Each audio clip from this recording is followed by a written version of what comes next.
planner friends, it's Nia. Welcome to Life with Nia. Today we are doing a 6-month sinking funds check-in.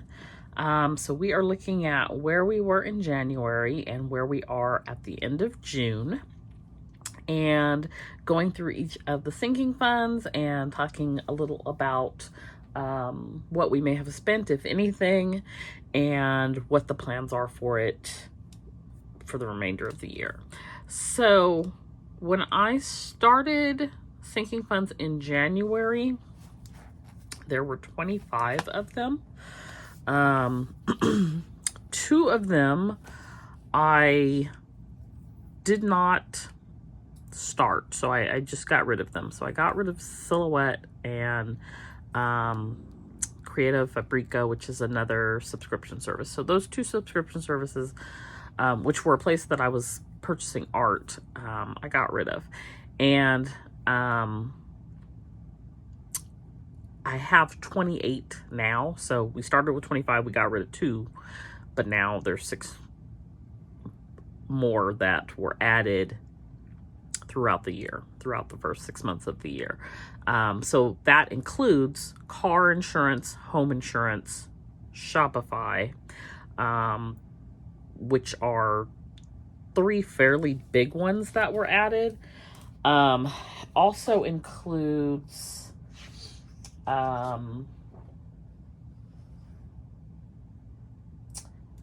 student loans, but the first contribution to that doesn't start until July. So I have 28 now, but I really only had 27 at the end of June. So just some background for you.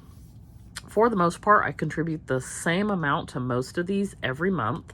The emergency fund is based off of 100 envelope challenge pull and 0 out challenge. So that one can fluctuate a little bit, but I try to keep it in the 420 range.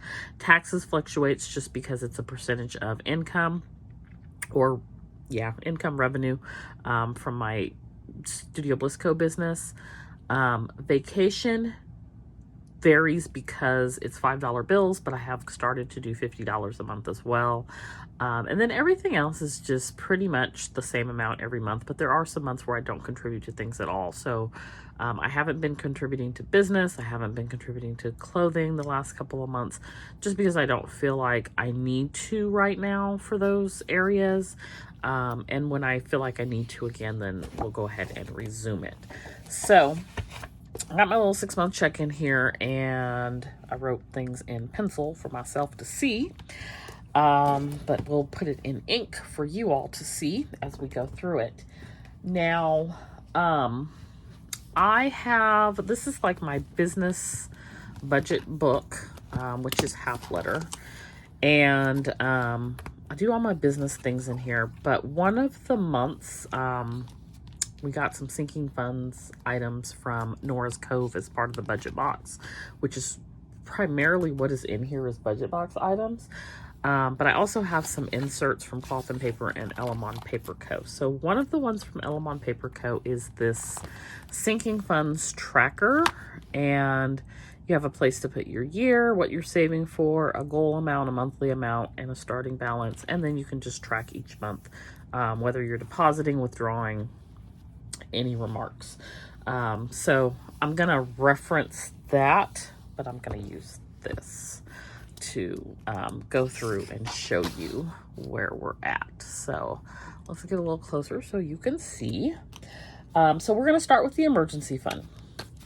And the emergency fund started in January with $4,008.31. And we ended in June with $5,605.70, which is approximately $900 short of where we should be. However, I view my emergency fund as also an opportunity fund. So when I have an opportunity to do something, I might pull from here rather than taking on debt to do it. The other thing I've used this for is to care for Petey when he's needed some additional higher cost care, because his fund, which we'll see momentarily, is not designed to cover large expenses. And if you've been watching for a while, you know he has a cardio issue, and so he had a cardio follow-up this year, and then he had a rather expensive doctor trip this year as well. So that was where a large majority of that went. It was about $600 or so. And then $425 went to pay for retaining an attorney. So I don't have an issue with that at all. That's what that fund is. To me, that's what that fund is for those types of expenses. So that's where we're at on the emergency fund, still moving in the right direction.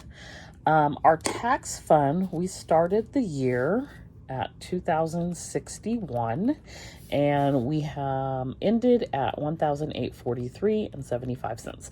Now, this is a variable fund. Money comes in, money goes out. We had quarterly taxes in January. They were for the last quarter of 2022. And we've paid quarterly taxes in April and in June. So that's what the fund is for. And so I like to have a nice little buffer here. We typically don't get under $1,200, which is where I'm comfortable at with that. Because I want to make sure the government gets their little funds, even though I don't feel like they deserve them. So that's where we're at with our tax fund. Let me just erase this pencil under here so it's clearer. Okay, so next we have a vacation. So for the longest time, the vacation fund, I had just been putting $5 bills. That was primarily where all of this came from in January when we started at $893.75. I've started to add $50 just because at some point in the near future, I want to take a trip. And so $5 bills alone is not going to get me there.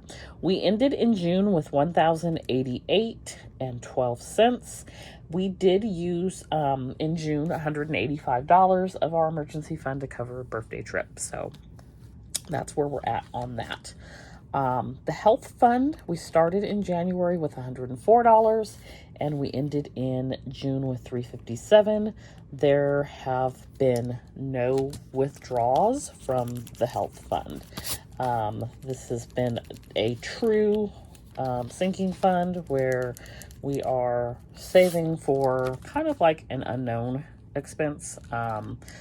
If I go to the doctor or have a copay for prescription, I usually just cash flow that because it's $5 for my prescriptions, and $15 for copay. So I'm very fortunate in that respect. What I typically use it for is for every year I get glasses, just to use my benefit, whether it's sunglasses or reading glasses, blue light reflecting, and that's usually about $120. So, but that's usually towards the end of the year. So that's where we're at on that one. For our car fund, we started with $210 and we are currently at $475. And this is for things like oil changes, car registration, car maintenance, those types of things. So last year, this time, I paid my car registration and then my battery died the next day. So I've been trying to kind of contribute a little bit more and beef it up. Car registration is due again, but I think we're like in a good position. I don't expect my car to fall apart anytime soon. It's only 5 years old. So I think we're good here. Bulk shopping is another variable. So we started in January with $72. We ended in June with $139. It's a fund where money comes in and money goes out just about every month because I usually shop at Sam's Club, Costco, or the Butcher, and that's where I buy things in bulk. Okay, so PD had 207 in January when we started, and at the end of June he had 150, and it is also one of those where it's money in, money out every month. I purchase his medication every month, and so it varies. It's either approximately $70, or it's every other month. So, for example, if it's $70 in May, in June it's going to be about $100, and it goes back and forth because there's 2 medications that I have to buy every other month and one that I have to buy every month. And the only other thing I use it for is for his food. If I want to get him something, clothing, a toy or something like that, then I would use that as well. But we are past that point. Like, it's just generally the food and medicine at this point. So there are months where I contribute more, and there are months where I can contribute less, and I offset that with my Black Friday. So on a month where I would contribute, let's say, $120 to PD, I'll contribute $80 to Black Friday, and then when I contribute $80 to PD, I contribute $100 to $120 to Black Friday. So the money still being set aside, just put somewhere else, if that makes sense. Home Fund is solely based off of savings challenges. So we started with $195.87. We ended with $491.10. Before I go to my emergency fund to cover the cost of something, I go here. Now, this is the place where I really should be saving for future home plans and projects and things, but it's not. If I want to do something, this is probably the first place I'm gonna pull up and make a withdrawal from, and that's fine. The money's set aside for that purpose, and at some point I'm sure I will get serious about really saving for home projects and things, and leave it alone. But for right now, it is what it is. Business, January we started with 0, and June we ended with 0, and we did have some contributions here, but I have sort of stopped contributing because it was revolving, and it's I would like for it to be for larger purchases, so things like sticker paper, which cost me about $500 when I buy it, but we're just not at a place to do that just yet, so I'm just really not contributing to it right now, and I think probably for the foreseeable future, but I don't know. That's subject to change. Christmas, at the beginning of the year, we were at $233.87, and at the end of June, we were at $333.67. This is primarily loose change. All of last year, that was all it was loose change. This year, I started doing loose change plus $10 a month. I don't spend a lot for Christmas. I don't have a Christmas goal per se. Like $300 is more than enough for me for Christmas, because I'm going to use it to purchase Christmas cards, maybe a new decoration or two, and cover like a really nice Christmas dinner and 1 to 2 gifts. It's not a big expense for me like it is for some people. So I'm not trying to save a lot for Christmas. Black Friday, on the other hand, this last year I kind of lost my mind, and so that's why we've beefed up what we save for Black Friday. So in January, because we just depleted it, we started with 0. We're currently at $480, and this is typically when I purchase like all my stationery goodies and whatnot during Black Friday, and so that is the purpose of that fund. Self-care, we started with 0. We're currently at 0, but there was quite a bit in there. I used it for my birthday. I purchased the nugget ice maker, and then I went and got a pedicure and used the rest of it for like birthday related expenses for traveling. Sam's Club is for the Sam's Club membership. In January, we started with $60, and in January, that's also when I paid the membership. So we actually went down to 0, and then I add $5 a month, so we're currently at $30. Costco, we started with $120. In February, I believe. I paid the Costco membership, so I downgraded to a basic membership. And the reason being is like the amount that I got back did not justify paying another $50 or $60, whatever it is, extra, because I'm not getting back more than what I'm paying. So I downgraded, and that left $70 here. And I'm not contributing anything to it because that more than covers the next time I need to renew the membership. Amazon Prime, we started with $120 and we currently are at $50. So Amazon Prime was due in February, and it was actually $149. I think I had $130 in here. So I brought it down to like 10 when I paid it. And so we're currently at 50. Canva is the same thing, where we started the year in January with 120 and it was due in February, and so we're at 50 currently. P.O. Box, we started with 120 and we are currently at $41. I paid the P.O. Box renewal for the year in June, and it was $194. Clothing, we started at 30. We're currently at 70. This is one that I haven't contributed to the last couple of months. But I'm not a big clothing shopper, and so I don't feel like I need to be making substantial clothing deposits to the sinking fund. I at some point we'll start contributing again, but it's not like a priority for me at the moment. And I'm only doing like $10 a month. I'm just, clothing's not my thing. Now some stationery, I need a sinking fund for stationery, but it would always have zero in it, so that doesn't make any sense. Anyways, electronics. So initially this was a fund that I created after I bought a new phone.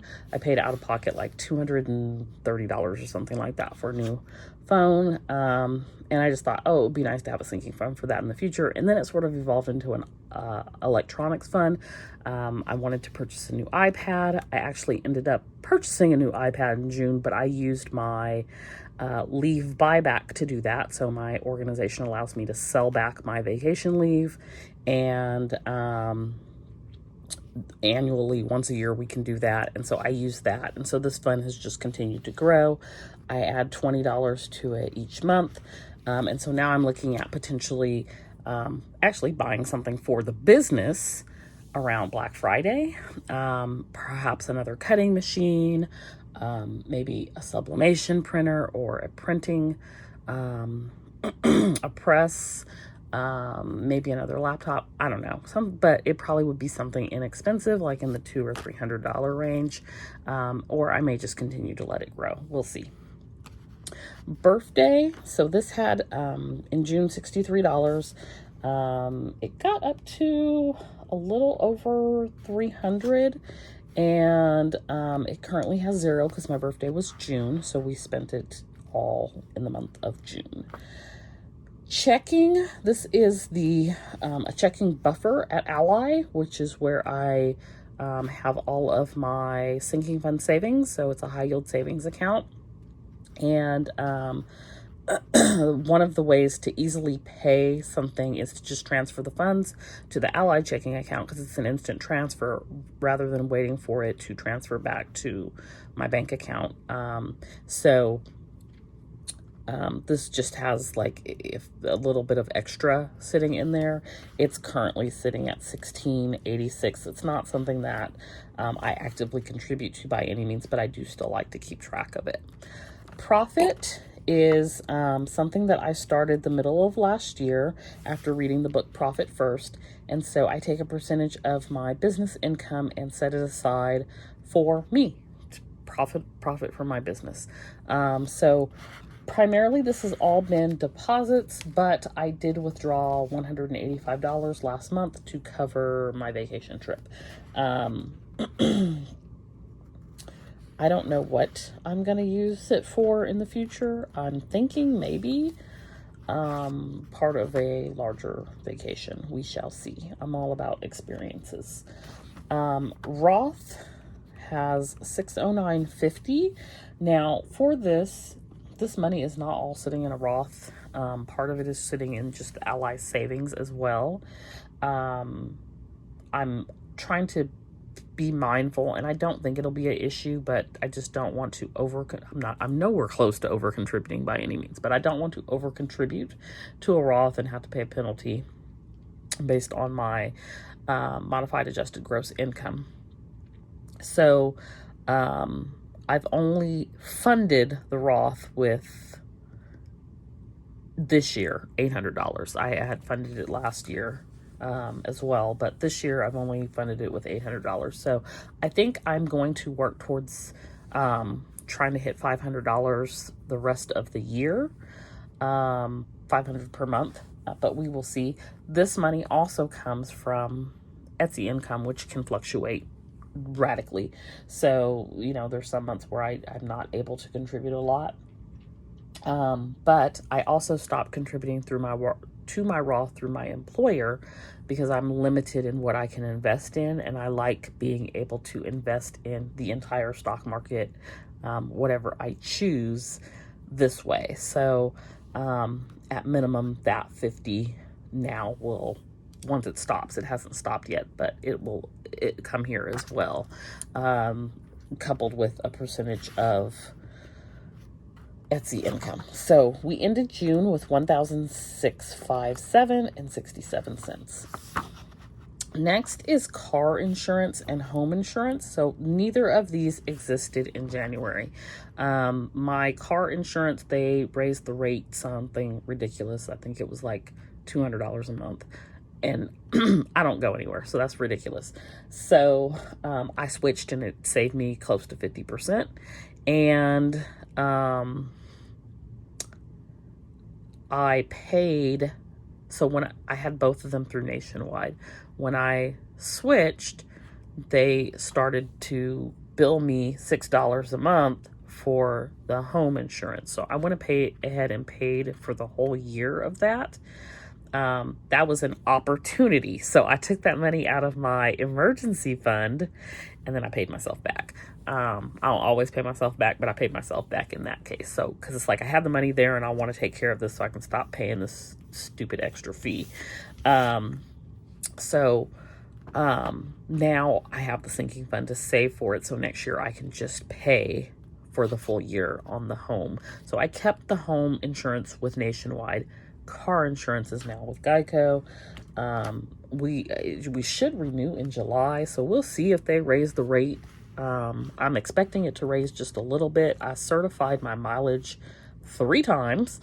I think that they don't believe me, but when I say I don't go anywhere, I really don't. I did like 2,000 miles last year, and I expect it to be the same this year, so that's what I want to pay for. They want me to pay for 15,000 miles. I'm not driving 15,000 miles. So anyways, so I've got $705 there, which is more than enough to cover a 6-month premium, but this is again a place where I want to have some buffer, because I've seen a lot of people who have had their car insurance go up drastically during renewal. So we'll see how that all pans out, but I've got $705 saved for car and $90 saved for home. Shopify is also one that I did not have, and they raised the monthly cost from $29 to $39. Now, y'all might be looking at Shopify like, why is she paying for Shopify when their website is not up? Well, you can actually go to my landing page. So if you go to, I don't even know the website, blissplanningco.com, you actually can sign up for the wait list. blissplanningco.com. So that's basically what I'm paying for right now, is that landing page. And I do have sort of a page that I've started to build in the background, but in any case, I didn't want to pay the extra $10 a month, so I went ahead and paid for the annual because it locked me in at the rate, and now I'm saving to pay for it annually, so we currently have $90 saved. That was in April. Okay, so utilities is not one that I really consider. But my property management plays games.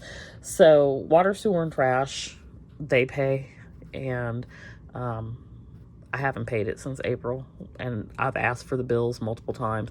So I don't want to be caught off guard. I just set the money aside just in case. So I've got $300 sitting there because I put another $150 in July. Just waiting for them to send me the bill so that I know what the cost of it is. So it's just sort of something that I keep because I can't get them to send me the stuff monthly. And I don't want to have a $400 or $500 bill and not be prepared for it. I really don't need a sinking fund for utilities though, but it's like the checking buffer. It's a way to manage the money. Student loans is the last thing. And so this is something new that I just started, didn't have it in January. First month that we are saving for student loans is actually July. So I'm guesstimating, because I don't know what they're doing, neither do they. I'm guesstimating my payment will be maybe $600. It probably would have been like $450, but I consolidated everything and I'm waiting for that to go through. And I talked about this in another video, but I consolidated because I have this thing called hanging loans where they have different counts. And so it should make all of my loans have the same count. And I should be done with these people in January of 2024. Let us pray. So with that, I was working off of 2019 income. I'm pretty sure it's going to be off of 2022, maybe 2021 income. Either way, it's higher than it was in 2019. And so I'm guessing that it's going to be $600. So for July, I set aside $300. August, I will set aside $450. And then September, I will set aside $600. And then our first payment should be in October. So I will have buffer, and it just sort of starts to prepare my budget to be ready to resume making payments. So currently, student loans at the end of June did not have anything. It was a zero. Okay, so in January, our sinking funds balance was $10,036.96. I never thought I would see 10,000.